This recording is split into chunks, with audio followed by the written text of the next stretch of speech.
As they entered, they saw Dorian Gray. He was seated at the piano, with his back to them, turning over the pages of a volume of Schumann's forest scenes. "You must lend me these, Basil," he cried. "I want to learn them. They are perfectly charming." "That entirely depends on how you sit today, Dorian." "Oh, I am tired of sitting, and I don't want a life-sized portrait of myself," answered the lad, swinging round on the music stool in a wilful, petulant manner. When he caught sight of Lord Henry, a faint blush coloured his cheeks for a moment, and he started up. "I beg your pardon, Basil, but I didn't know you had anyone with you." "This is Lord Henry Wotton, Dorian, an old Oxford friend of mine. I have just been telling him what a capital sitter you were, and now you have spoiled everything." "You have not spoiled my pleasure in meeting you, Mr. Gray," said Lord Henry, stepping forward and shaking him by the hand. "My aunt has often spoken to me about you. You are one of her favourites, and I am afraid one of her victims also." "I am in Lady Agatha's black books at present," answered Dorian, with a funny look of penitence. "I promised to go to her club in Whitechapel with her last Tuesday, and I really forgot all about it. We were to have played a duet together. 3 duets, I believe. I don't know what she will say to me. I'm far too frightened to call." "Oh, I will make your peace with my aunt. She is quite devoted to you. And I don't think it really matters about your not being there. The audience probably thought it was a duet. When Aunt Agatha sits down to the piano, she makes quite enough noise for 2 people. "That is very horrid to her, and not very nice to me," answered Dorian, laughing. Lord Henry looked at him. Yes, he was certainly wonderfully handsome, with his finely curved scarlet lips, his frank blue eyes, his crisp gold hair. There was something in his face that made one trust him at once. All the candour of youth was there, as well as all youth's passionate purity. One felt that he had kept himself unspotted from the world. No wonder Basil Hallward worshipped him. He was made to be worshipped. "You are too charming to go in for philanthropy, Mr. Gray. Far too charming." And Lord Henry flung himself down on the divan and opened his cigarette case. Hallward had been busy mixing his colours and getting his brushes ready. He was looking worried, and when he heard Lord Henry's last remark, he glanced at him, hesitated for a moment, and then said, "Harry, I want to finish this picture today. Would you think it awfully rude of me if I asked you to go away?" Lord Henry smiled and looked at Dorian Gray. "Am I to go, Mr. Gray?" he asked. "Oh, please don't, Lord Henry. I see that Basil is in one of his sulky moods, and I can't bear him when he sulks. Besides, I want you to tell me why I should not go in for philanthropy." "I don't know that I shall tell you that, Mr. Gray. But I certainly will not run away now that you have asked me to stop. You don't really mind, Basil, do you? You have often told me that you liked your sitters to have someone to chat to." Hallward bit his lip. "If Dorian wishes it, of course you must stay. Dorian's whims are laws to everybody, except himself." Lord Henry took up his hat and gloves. "You are very pressing, Basil, but I am afraid I must go. I have promised to meet a man at the Orleans. Goodbye, Mr. Gray. Come and see me some afternoon in Curzon Street. I am nearly always at home at 5 o'clock. Write to me when you are coming. I should be sorry to miss you." "Basil," cried Dorian Gray. "if Lord Henry goes, I shall go too. You never open your lips while you are painting, and it is horribly dull standing on a platform and trying to look pleasant. Ask him to stay. I insist upon it." "Stay, Harry, to oblige Dorian, and to oblige me," said Hallward, gazing intently at his picture. "It is quite true. I never talk when I am working, and never listen either, and it must be dreadfully tedious for my unfortunate sitters. I beg you to stay." Hallward laughed. "But what about my man at the Orleans?" "I don't think there will be any difficulty about that. Sit down again, Harry. And now, Dorian, get up on the platform and don't move about too much, or pay any attention to what Lord Henry says. He has a very bad influence over all his friends, with the exception of myself." Dorian stepped up on the dais, with the air of a young Greek martyr, and made a little moue of discontent to Lord Henry, to whom he had rather taken a fancy. He was so unlike Hallward. They made a delightful contrast, and he had such a beautiful voice. After a few moments he said to him, "Have you really a very bad influence, Lord Henry? As bad as Basil says?" There is no such thing as a good influence, Mr. Gray. All influence is immoral from the scientific point of view. Why? Because to influence a person is to give him one's own soul. He does not think his natural thoughts or burn with his natural passions. His virtues are not real to him. His sins, if there are such things as sins, are borrowed. He becomes an echo of someone else's music, an actor of a part that has not been written for him. The aim of life is self-development. To realize one's nature perfectly, that is what each of us is here for. People are afraid of themselves nowadays. They have forgotten the highest of all duties, the duty that one owes to one's self. Of course they are charitable. They feed the hungry and clothe the beggar, but their own souls starve and are naked.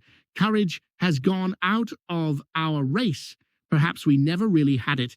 The terror of society, which is the basis of morals, the terror of God, which is the secret of religion, these are the two things that govern us, and yet— Just turn your head a little more to the right, Dorian, like a good boy, said Hallward, deep in his work, and conscious only that a look had come into the lad's face that he had never seen there before. And yet, continued Lord Henry, in his low, musical voice, and with that graceful wave of the hand that was always so characteristic of him, and that he had even in his Eton days. I believe that if one man were to live his life out fully and completely, were to give form to every feeling, expression to every thought, reality to every dream, I believe that the world would gain such a fresh impulse of joy that we would forget all the maladies of medievalism and return to the Hellenic ideal, to something finer, richer than the Hellenic ideal it may be. But the bravest man among us is afraid of himself. The mutilation of the savage has its tragic survival in the self-denial that mars our lives. We are punished for our refusals. Every impulse that we strive to strangle broods in the mind and poisons us. The body sins once and has done with its sin, for action is a mode of purification. Nothing remains then but the recollection of a pleasure or the luxury of a regret. The only way to get rid of a temptation is to yield to it. Resist it, and your soul grows sick with longing for the things it has forbidden to itself, with desire for what its monstrous laws have made monstrous and unlawful. It has been said that the great events of the world take place in the brain. It is in the brain and the brain only that the great sins of the world take place also. You, Mr. Gray, you yourself, with your rose-red youth and your rose-white boyhood, you have had passions that have made you afraid, thoughts that have filled you with terror, daydreams and sleeping dreams whose mere memory might stain your cheek with shame. Stop, murmured Dorian Gray. Stop, you bewilder me. I don't know what to say. There is some answer to you, but I cannot find it. Don't speak. Let me think, or rather, let me try not to think. For nearly 10 minutes, he stood there motionless, with parted lips, and eyes strangely bright. He was dimly conscious that entirely fresh impulses were at work within him, and they seemed to him to have come really from himself. The few words that Basil's friend had said to him, words spoken by chance, no doubt, and with wilful paradox in them, had yet touched some secret chord that had never been touched before, but that he felt was now vibrating and throbbing to curious pulses. Music had stirred him like that. Music had troubled him many times. But music was not articulate. It was not a new world, but rather a new chaos that it created in us. Words, mere words, how terrible they were, how clear and vivid and cruel. One could not escape from them. And yet what a subtle magic there was in them. They seemed to be able to give a plastic form to formless things, and to have a music of their own as sweet as that of viol or of lute. Mere words. Was there anything so real as words? Yes, there had been things in his boyhood that he had not understood. He understood them now, Life suddenly became fiery coloured to him. It seemed to him that he had been walking in fire. Why had he not known it? Lord Henry watched him with his sad smile. He knew the precise psychological moment when to say nothing. He felt intensely interested. He was amazed at the sudden impression that his words had produced, and, remembering a book that he had read when he was 16, which had revealed to him much that he had not known before, he wondered whether Dorian Gray was passing through the same experience. He had merely shot an arrow into the air. Had it hit the mark? How fascinating the lad was. Hallward painted away with that marvellous bold touch of his that had the true refinement and perfect delicacy that come only from strength. He was unconscious of the silence. Basil, I am tired of standing, cried Dorian Gray suddenly. I must go out and sit in the garden. The air is stifling here. My dear fellow, I am so sorry. When I am painting, I can't think of anything else. But you never sat better. You were perfectly still. And I have caught the effect I wanted. The half-parted lips and the bright look in the eyes. I don't know what Harry has been saying to you, but he has certainly made you have the most wonderful expression. I suppose he has been paying you compliments. You mustn't believe a word that he says. He has certainly not been paying me compliments. Perhaps that is the reason I don't think I believe anything he has told me. You know you believe it all, said Lord Henry, looking at him with his dreamy, heavy-lidded eyes. I will go out to the garden with you. It is horridly hot in the studio. Basil, let us have something iced to drink. Something with strawberries in it. Certainly, Harry. Just touch the bell, and when Parker comes, I will tell him what you want. I have got to work up this background, so I will join you later on. Don't keep Dorian too long. I have never been in better form for painting than I am today. This is going to be my masterpiece. It is my masterpiece as it stands. Lord Henry went out to the garden and found Dorian Gray burying his face in the great cool lilac blossoms, feverishly drinking in their perfume as if it had been wine. He came close to him and put his hand upon his shoulder. You are quite right to do that, he murmured. Nothing can cure the soul but the senses, just as nothing can cure the senses but the soul. The lad started and drew back. He was bareheaded, and the leaves had tossed his rebellious curls and tangled all their gilded threads. There was a look of fear in his eyes, such as people have when they are suddenly awakened.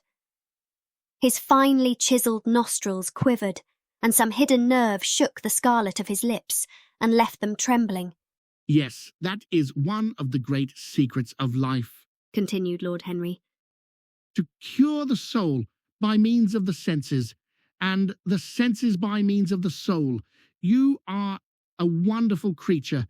You know more than you think you know, just as you know less than you want to know. Dorian Gray frowned and turned his head away.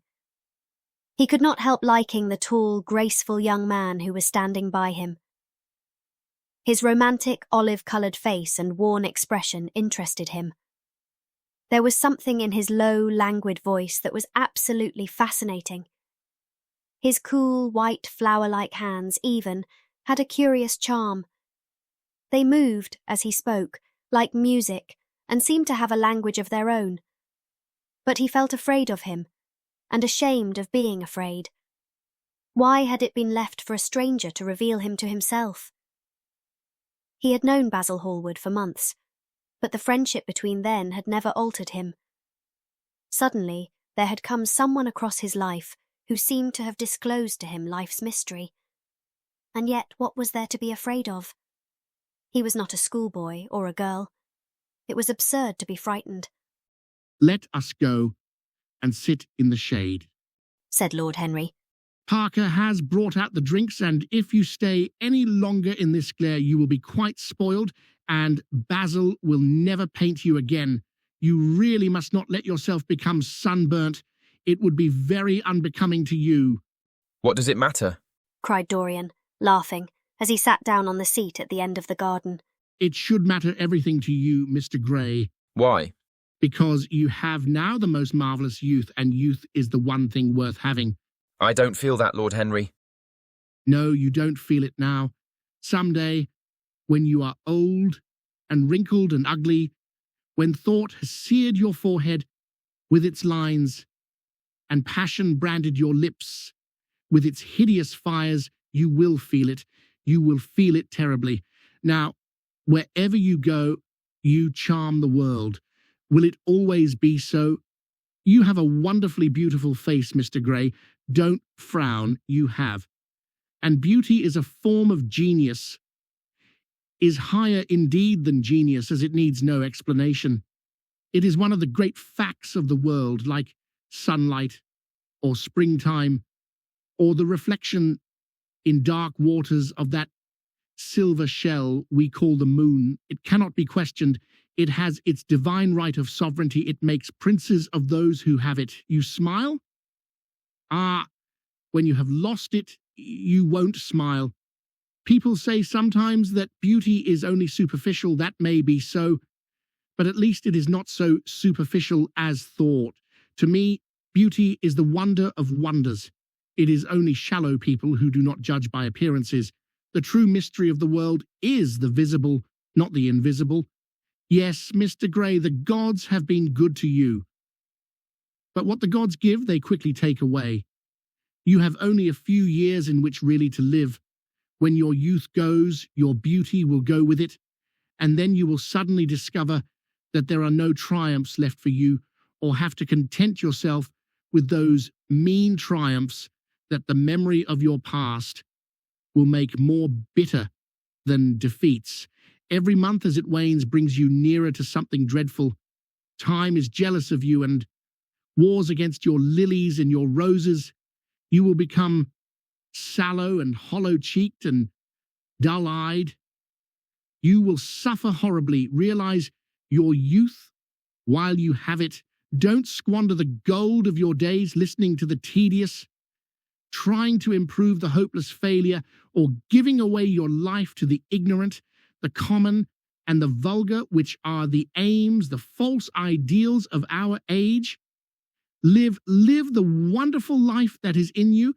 Let nothing be lost upon you. Be always searching for new sensations.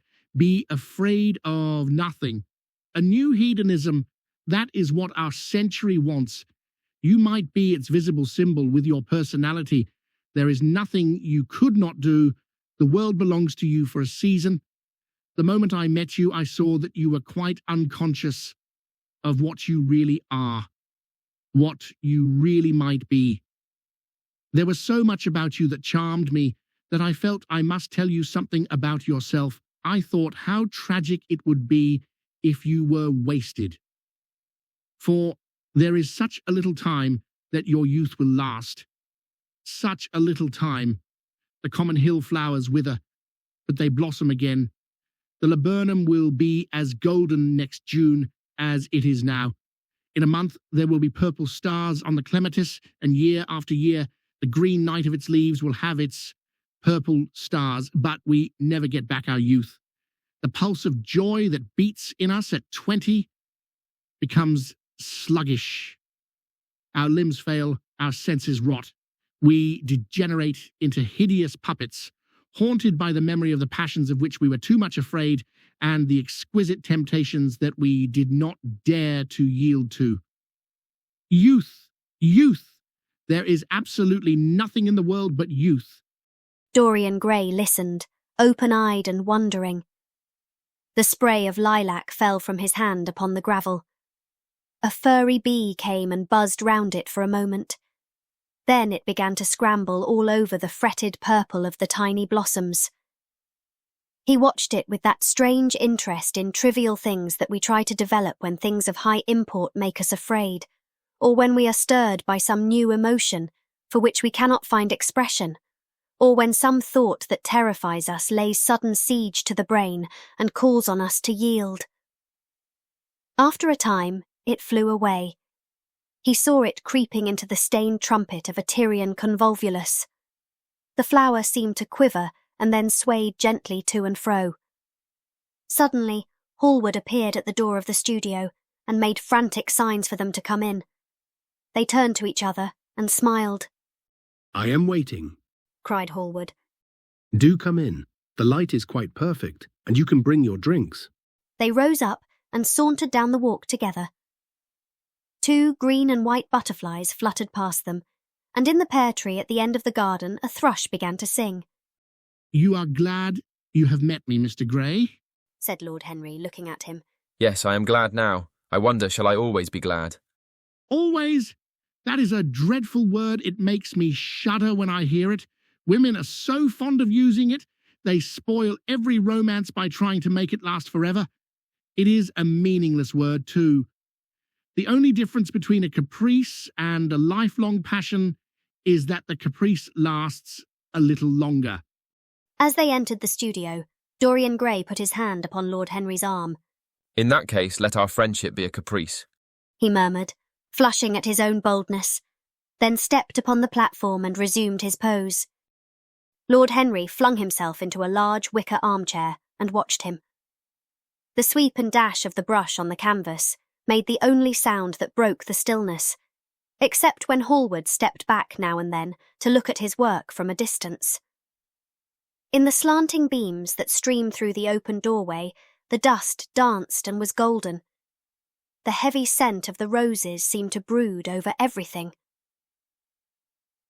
After about a quarter of an hour, Hallward stopped painting, looked for a long time at Dorian Gray, and then for a long time at the picture, biting the end of one of his huge brushes, and smiling. It is quite finished.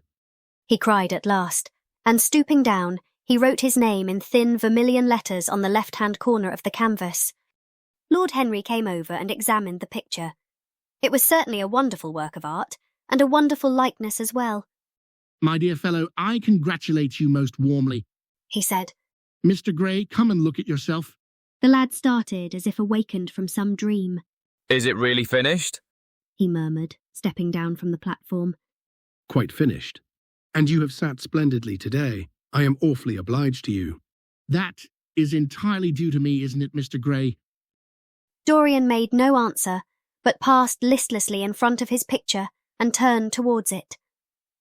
When he saw it, he drew back, and his cheeks flushed for a moment with pleasure.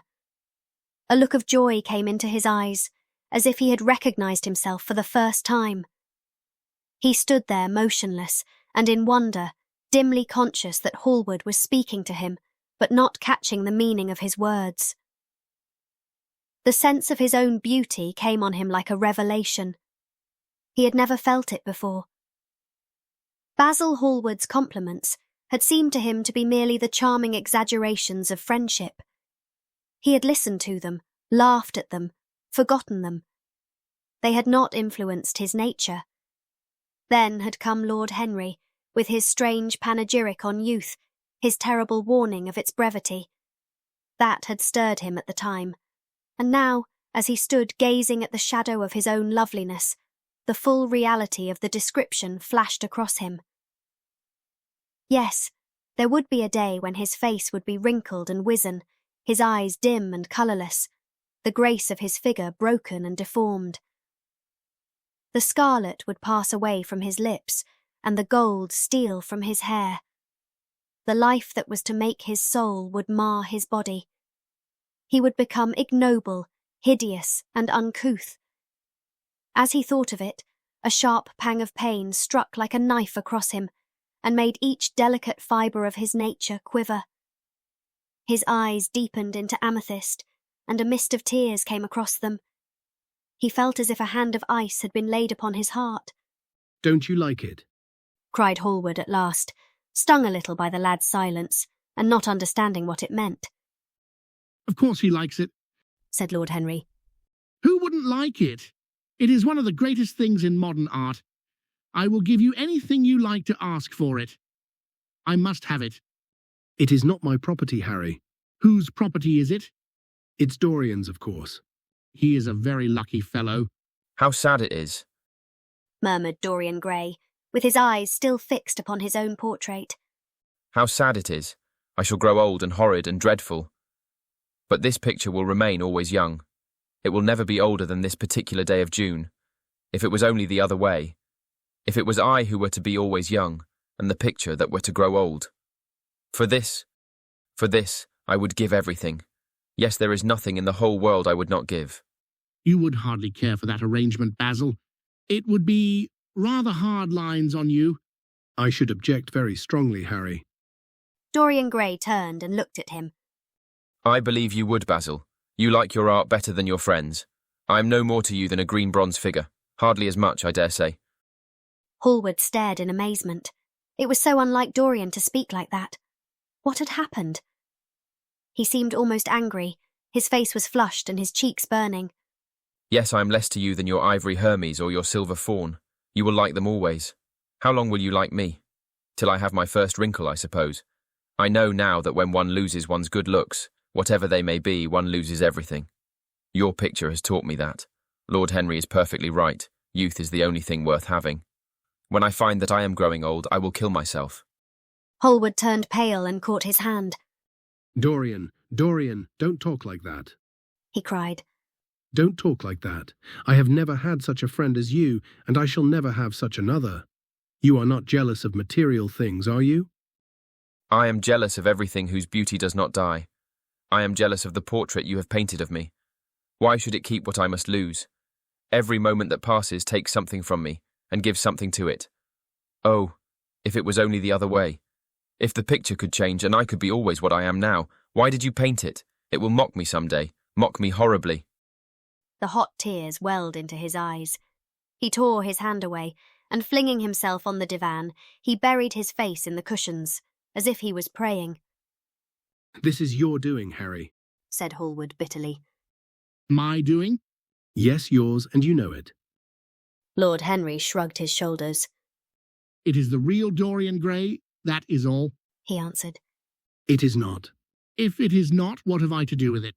You should have gone away when I asked you. I stayed when you asked me. Harry, I can't quarrel with my two best friends at once, but between you both, you have made me hate the finest piece of work I have ever done, and I will destroy it. What is it but canvas and colour? I will not let it come across our 3 lives and mar them. Dorian Gray lifted his golden head from the pillow and looked at him with pallid face and tear-stained eyes as he walked over to the deal painting table that was set beneath the large curtained window. What was he doing there? His fingers were straying about among the litter of tin tubes and dry brushes, seeking for something.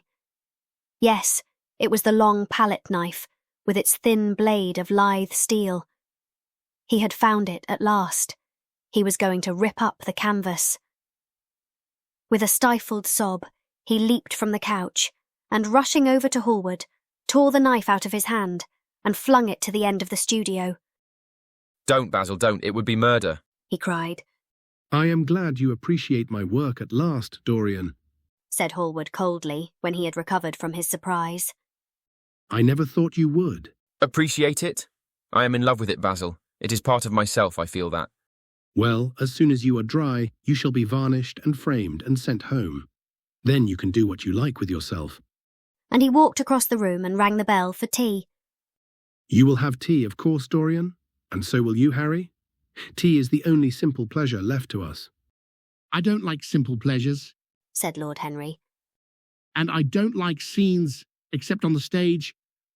What absurd fellows you are, both of you. I wonder who it was defined man as a rational animal. It was the most premature definition ever given. Man is many things, but he is not rational. I'm glad he's not after all. Though I wish you chaps would not squabble over the picture. You had much better let me have it, Basil. This silly boy doesn't really want it. And I do. If you let anyone have it but me, Basil, I will never forgive you, cried Dorian Gray. And I don't allow people to call me a silly boy. You know the picture is yours, Dorian. I gave it to you before it existed. And you know you have been a little silly, Mr. Gray, and that you don't really mind being called a boy. I should have minded very much this morning, Lord Henry. Ah, this morning. You have lived since then. There came a knock to the door, and the butler entered with the tea tray and set it down upon a small Japanese table. There was a rattle of cups and saucers and the hissing of a fluted Georgian urn. 2 globe-shaped china dishes were brought in by a page. Dorian Gray went over and poured the tea out. The two men sauntered languidly to the table and examined what was under the covers. "Let us go to the theatre tonight," said Lord Henry. "There is sure to be something on somewhere. I have promised to dine at White's, but it is only with an old friend, so I can send him a wire and say that I am ill or that I am prevented from coming in consequence of a subsequent engagement. I think that would be a rather nice excuse. It would have the surprise of candour." It is such a bore putting on one's dress clothes. Muttered Hallward. And when one has them on, they are so horrid. "Yes, Answered Lord Henry dreamily. the costume of our day is detestable. It is so sombre, so depressing. Sin is the only colour element left in modern life." You really must not say things like that before Dorian, Harry. "Before which Dorian, the one who is pouring out tea for us, or the one in the picture?" Before either. I should like to come to the theatre with you, Lord Henry. Said the lad. "Then you shall come. And you will come too, Basil, won't you?" I can't really. I would sooner not. I have a lot of work to do. "Well then, you and I will go alone, Mr. Gray." I should like that awfully. Basil Hallward bit his lip and walked over, cup in hand, to the picture. I will stay with the real Dorian. He said sadly. Is it the real Dorian? Am I really like that? Cried the original of the portrait, running across to him. Yes, you are just like that. How wonderful, Basil. At least you are like it in appearance, but it will never alter. Said Hallward. That is something. "What a fuss people make about fidelity." Murmured Lord Henry. "And after all, it is purely a question for physiology. It has nothing to do with our own will. It is either an unfortunate accident or an unpleasant result of temperament. Young men want to be faithful and are not. Old men want to be faithless and cannot. That is all one can say." Don't go to the theatre tonight, Dorian. Said Hallward. Stop and dine with me. I can't really. Why? Because I have promised Lord Henry to go with him. He won't like you better for keeping your promises. He always breaks his own. I beg you not to go. Dorian Gray laughed and shook his head. I entreat you. The lad hesitated and looked over at Lord Henry, who was watching them from the tea table with an amused smile. I must go, Basil. He answered. Very well, Said Hallward, and he walked over and laid his cup down on the tray. It is rather late, and as you have to dress, you had better lose no time. Goodbye, Harry. Goodbye, Dorian. Come and see me soon. Come tomorrow. Certainly. You won't forget. No, of course not. And, Harry, "Yes, Basil?" remember what I asked you when in the garden this morning. "I have forgotten it. I trust you. I wish I could trust myself. Said Lord Henry, laughing. Come, Mr. Gray. My hansom is outside, and I can drop you at your own place. Goodbye, Basil. It has been a most interesting afternoon." As the door closed behind them, Hallward flung himself down on a sofa, and a look of pain came into his face.